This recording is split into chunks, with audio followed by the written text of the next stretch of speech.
नमस्कार दोस्तों, ज्योतिष का सफर में नरेश गांधी का सादर प्रणाम। यह हमारा 150वां एपिसोड है जिसका नाम है टाइम ट्रैवल।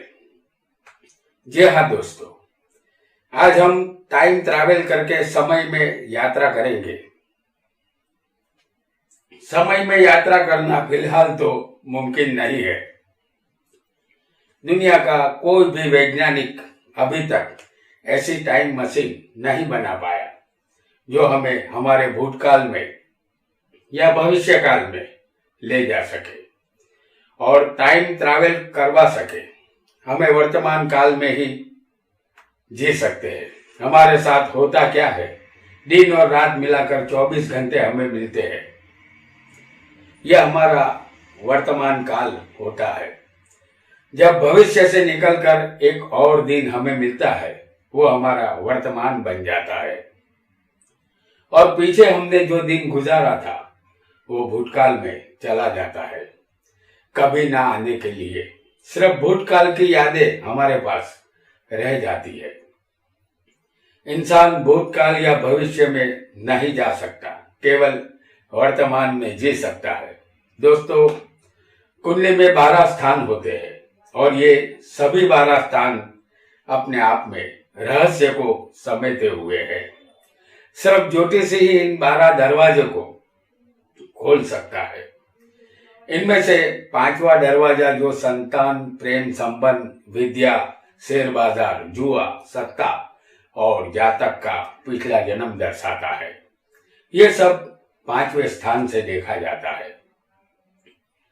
वर्तमान जन्म में जातक दुखी है और सब उपाय करने के बावजूद उसे अच्छा फल नहीं मिलता, तो ज्योतिषी टाइम ट्रैवल करके जातक को उसके पिछले जन्म में ले जाता है और धीरे धीरे वो सारे दरवाजे और भेद खुलने लगते हैं।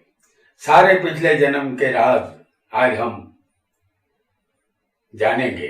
पिछले जन्म के विषय में जानने वाले हैं, तो आइए हमें अपना टाइम ट्रैवल अब शुरू कर देते हैं और चले जाते हैं पिछले जन्म में।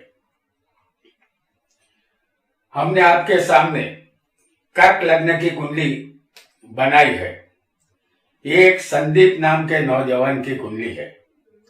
यह हमारे सब्सक्राइबर है। इसका जन्म 19 नवंबर 1985 को रात 22:25 बजे सूरत में हुआ था। ये जातक अब तक कुंवारा है। इसकी शादी नहीं हो सकी। जातक ने अनेक ज्योतिषियों का मार्गदर्शन लिया, अनेक उपाय किए, फिर भी शादी नहीं हुई। इन्होंने कमेंट बॉक्स में हमसे सवाल पूछा था, लिहाजा हमने उस नौजवान की कुंडली बोर्ड पर रख दी है। इतने उपाय करने पर भी जब काम नहीं बनता है, तो हमें लगा कि उसके पिछले जन्म में हमें जाना चाहिए और उनके कर्म को खंगालना होगा, ताकि हम जान सके कि उनकी शादी अब तक क्यों नहीं हुई। कुंडली में पहला स्थान हमारा शरीर है, जो हमारा वर्तमान जन्म है। उससे 5वां स्थान ये हमारा पिछला जन्म है और उससे 5वां स्थान जो हमारा ये जो 9वां स्थान है वो हमारा आने वाला नया जन्म दर्शाता है। ये जातक की जन्म पत्रिका है और कर्क लग्न की ये कुंडली है। यहाँ तीसरे मंगल है, चौथे शुक्र केतु है, 5वें सूर्य शनि बुध है, 7वें गुरु है, 8वें चंद्र है और राहु 10वें स्थान में है। 7वां स्थान पत्नी का होता है। इस स्थान में नीच का गुरु बैठा है। जो जातक को कुंवारा रखता है, शादी हो भी जाए तो भी पत्नी का सुख नहीं मिलता। 7वें का मालिक शनि है, जो 5वें बैठा है और उसकी तीसरी दृष्टि 7वें स्थान पर आ रही है। शुक्र केतु के साथ यहाँ पर मौजूद है, जो उसकी पत्नी है। और ये शुक्र राहु केतु से पीड़ित है और द्रष्ट है। केतु प्यास देता है। शुक्र पाप कर्तरी योग में है, एक तरफ मंगल, दूसरी तरफ सूर्य शनि। तो ये शुक्र फंसा है दो पापी ग्रहों के बीच में। ऐसे योगों की वजह से जातक की शादी अब तक नहीं हुई है। अब जानते हैं जातक के पिछले जन्म को। किसी का भी पिछला जन्म हमें देखना है तो जन्म पत्रिका में 5वें स्थान को लग्न बनाकर बाकी सारे ग्रह को उसी राशि में रख देना है, तो पिछले जन्म की कुंडली तैयार हो जाएगी। ये जातक के पिछले जन्म की अब हम कुंडली रखेंगे।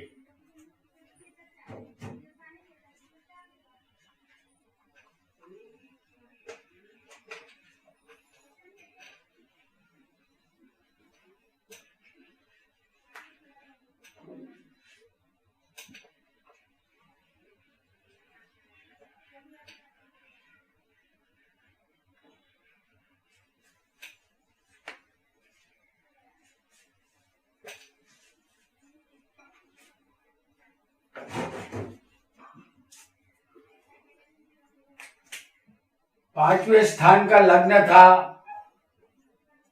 वृश्चिक,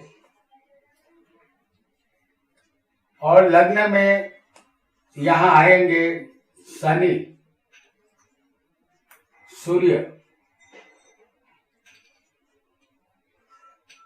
और बुध।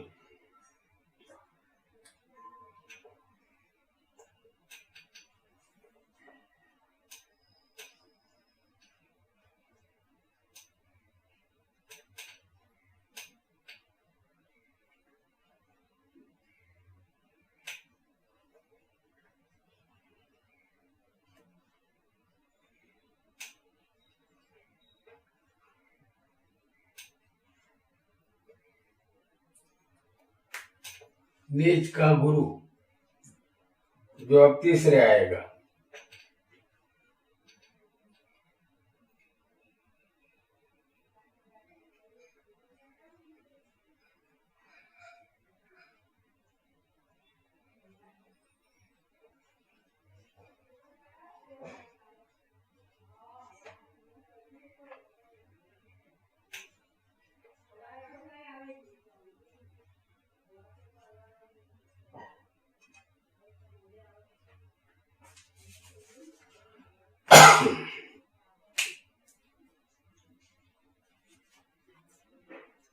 तो ये जातक के पिछले जन्म की कुंडली है। पांचवें स्थान को हमने लग्न में रख दिया है, तो पिछले जन्म की कुंडली इसकी तैयार हो चुकी है। यह कुंडली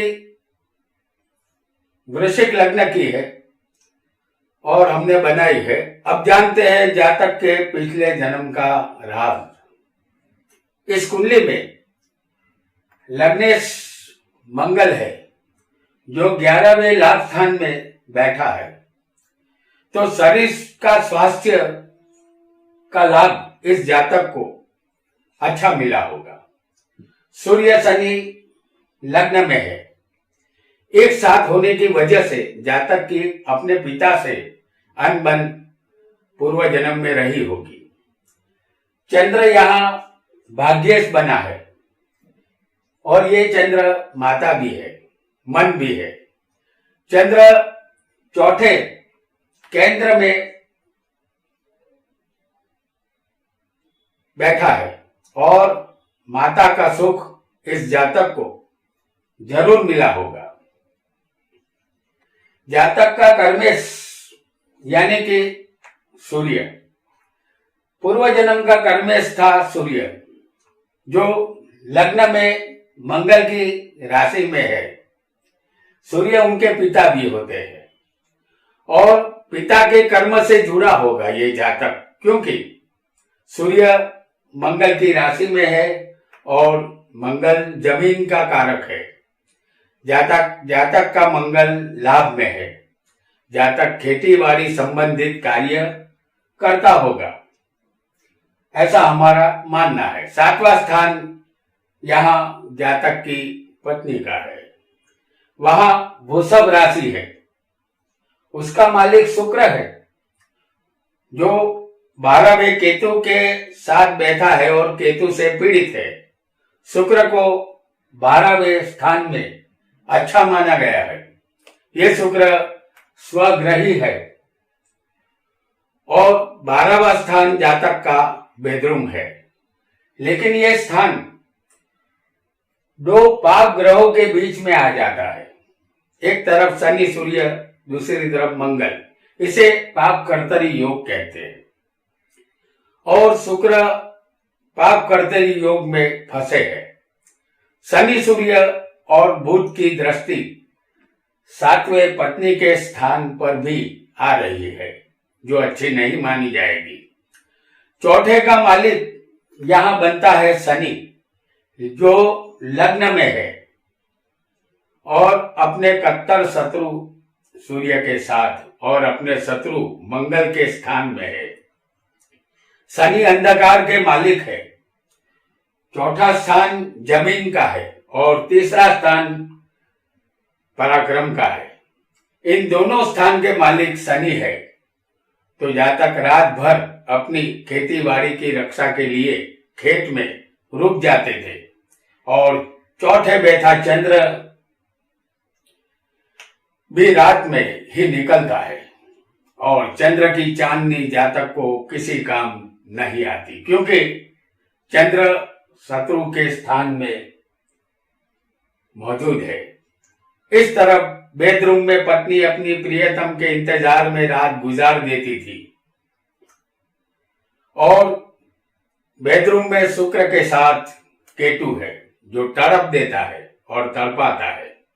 पत्नी की ये तड़प जातक के लिए एक श्राप बन गई है और श्राप की बदौलत जातक को अपनी पत्नी का इंतजार करना पड़ता है और इस जन्म में जातक अब तक कुंवारा है।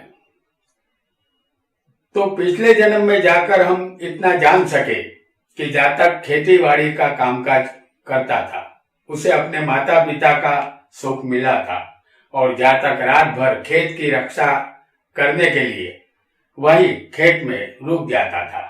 उधर पत्नी उसका इंतजार करके बेचैनी में रात गुजारती थी।